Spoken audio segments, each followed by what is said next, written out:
Hi hello नमस्कार, तुमचं स्वागत आहे आपल्या चॅनलवर। तर आता हा कालचा व्हिडिओ आहे। तर खूप दिवस झाले मी व्हिडिओ काही टाकले नव्हते, तर कारण सांगते मी तुम्हाला। म्हणजे मी व्हिडिओ खूप मोठे काढून ठेवलेले आहेत, पण मला टाईमच नाही भेटला व्हिडिओ अपलोड करायला। आणि मला कसं वाटलं माहिती आहे का, म्हटलं आता वरच्या घरात जेव्हा जाईल म्हटलं तेव्हा नव्याने सुरुवात करूया म्हटलं, असं मला वाटलं होतं। कारण माझ्या व्हिडिओमध्ये म्हणजे खूप गॅप पडलेला आहे त्याच्यामुळे, तर नव्याने सुरुवात करायची होती मला। एकतर मला असं वाटलं होतं की आपण न्यू चॅनल खोलावं म्हटलं आणि त्याच्यामध्ये पुन्हा नव्याने सुरुवात करा आणि रोज रेग्युलर व्हिडिओ टाकावं असं मला वाटलेलं होतं। पण म्हटलं असं म्हटलं जाऊ दे, टाकते म्हटलं आता जसं होतील तसं आपल्या चॅनल करते म्हटलं मॅनेज मी। पण मी आता टाकण्याचा प्रयत्न करणारच आहे, टाकणारच आहे व्हिडिओ। तर तुमचा सपोर्ट राहू द्या आणि सगळ्यांना धन्यवाद। माझे 105 सबस्क्रायबर झालेले आहेत, तर मी रोज टाकणार आहे व्हिडिओ, टाकायचा प्रयत्न करणार आहे। आणि काही कारणाच्यामुळं मी व्हिडिओ टाकले नव्हते, तर असो म्हणजे कसं असते माहिती आहे का, मला असं वाटतं की म्हणजे आपण वरच्या घरात जाऊ म्हटलं तेव्हा नव्याने सुरुवात करू असं माझ्या मनाला वाटलं होतं। पण माझ्या बहिणीने मला फोन करून सांगितलं की तू टाक व्हिडिओ, तू करतेस तर कर, तू छान करतेस। याच्यामुळे म्हटलं जाऊ टाकते म्हटलं आता, त्याच्यामुळे मी सुरुवात केलेली आहे। तर असो आता मी बाहेर गेलेले होते, बाहेरून आले ते घरामध्ये खूप मोठा पसारा पडलेला सकाळपासूनचा। म्हणजे सकाळी भांडे घासलेले होते मी, पण काही झाडून गिडून दुपारचं जे होतं सगळं राहिलेलं होतं, तर मी सगळं झाडून घेत आहे आता, घेतलेलं आहे घरातलं। आता बाहेरचं अंगण झाडून घेते म्हटलं। तर हे लेकरं आता वरती गेलेले आहेत बॉल खेळायसाठी आणि म्हटलं झाडून घेते म्हटलं, लेकरांचे फटाके फोडले होते, पूर्ण कचरा करून ठेवलेला आहे। तर मी आता पूर्ण झाडून घेते, बाहेरचं अंगण झाडून घेते। तर घरी आल्यानंतर काहीच नाही, फक्त फ्रेश झाले, चहा पाणी केलं आणि नंतर लगेच झाडून काढायला सुरुवात केली। तर आता इथे ना मला साडीच्यानं काही सुचत नाही कामं करणं, त्याच्यावर गाऊन घातलेला आहे। तर म्हटलं पहिले कपडे टाकून द्यावं मशीनमध्ये, तर आता कपडे टाकलेले आहे मशीनमध्ये। तर संध्याकाळ झालेली होती, तर संध्याकाळचं दिवाबत्ती केली घरामध्ये। त्याच्यानंतर वरती गेली मी, तर माझ्या वरच्या घरामध्ये मी धूप लावला। म्हणजे मी रोज संध्याकाळी धूप अगरबत्ती हे दाखवत असते, म्हणजे घराला लावत असते। चांगलं असते, घरामध्ये आपण धूप दीप जाळतो, घरातली जी निगेटिव्हिटी असते ना ती सगळी बाहेर जाते आणि घरातलं वातावरण खूप छान आणि प्रसन्न होतं। त्याच्यामुळे मी रोज घरामध्ये धूप आणि कापूर जाळत असते आणि जाळायलाच पाहिजेत आपलं, म्हणजे घरातलं वातावरण प्रसन्न राहतं, सकारात्मकता बी खूप वाढती आणि मानसिक शांतता पण भेटते आपल्याला। त्या कारणाने रोज संध्याकाळी म्हणजे घरात दिवा बत्ती आणि धूप वगैरे जाळायलाच पाहिजेत। त्यानंतर मी सगळ्यात वरच्या घरामध्ये गेली, तिथे मी लाईट सुरू केलेल्या आहेत, कारण लाईट बंद होता। आणि कसं असते, आपण जर घरामध्ये राहायला नसलं ना आणि घरात जर अंधार असले ना, तर ज्या वटवाघुळी असतात ना ते फिरतात आणि आपल्या घरामध्ये प्रवेश करत असतात, कारण त्यांना निगेटिव्हिटी खूप आवडते। म्हणजे निगेटिव्हिटी म्हणजे ते आता एक प्राणीच म्हणायचा, पक्षीच आहे तो, पण त्यांना कसं जिथं अंधार असते आणि जिथं राहणारा कोणीच नसते, दरवाजा उघडा असेल तर त्या घरामध्ये वास करत असतात, कारण त्यांना तसं वातावरणच पाहिजेच असतं।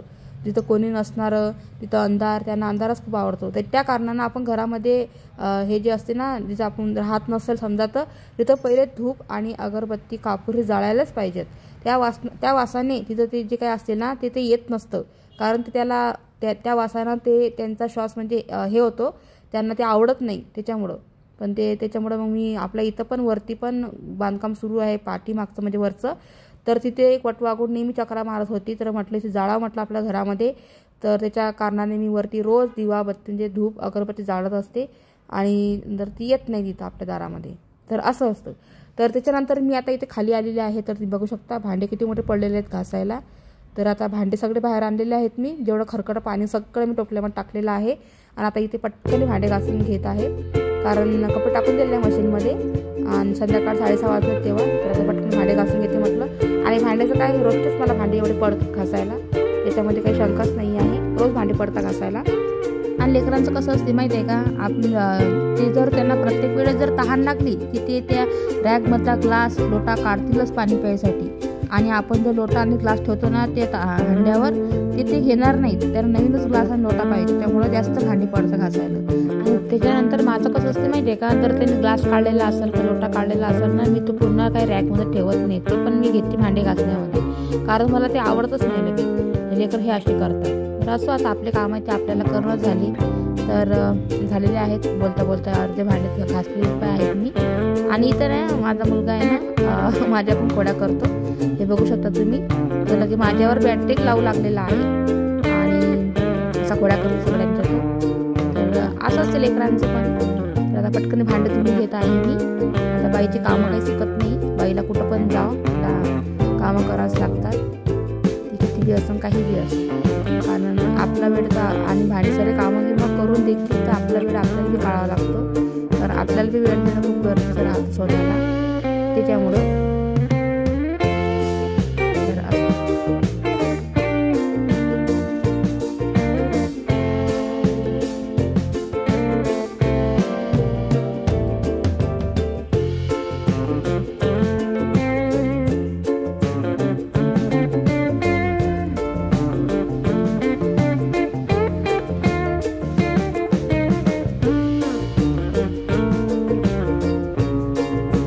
तर आता मी काय करणार आहे माहिती आहे का, एवढा टाईम झाला समजा मला, सकाळी घासली होती भांडी, म्हणजे कपडे पण धुतले होते, पण आता बाहेरून आले तेच कपडे मी टाकून दिले मशीनमध्ये.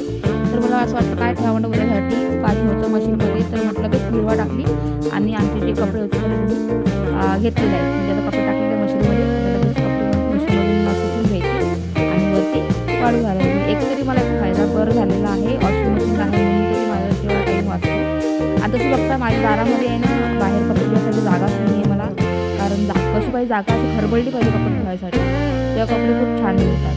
आणि आता वरती खूप छान केलेलं आहे, कपडे धुवायसाठी पण म्हणा, सगळ्या गोष्टीसाठी म्हणा खूप छान केलेलं आहे. तर मी आता उत्सुक आहे पटकन वरती जाण्यासाठी राहायला. तर आता झाले, आता आपलं सगळं झालेलं आहे घराचं, तर आता आम्ही जाऊ जातो. तर हे बघा, हे लेकरं, हा माझा मुलगा आहे ना, पोरीचं म्हणजे लायना मुलीचा इतक्या खोड्या करतो खूपच, त्या मोठ्या पोरीच्या खोड्या करते आणि लायना पोरीच्या बी खोड्या करते, मग ती ना त्याला मारते आणि इतकं मारून सुद्धा त्याला काही लागत बी नाही, तरी तो तिच्या खोड्या करतोच. असं या लेकरांचं असतं, एवढे मोठे झाले तरी पण काही खरं नाही. तर असं आता व्हिडिओचा एंड करते. व्हिडिओ आवडल्यास लाईक शेअर सबस्क्राईब करा. बाय.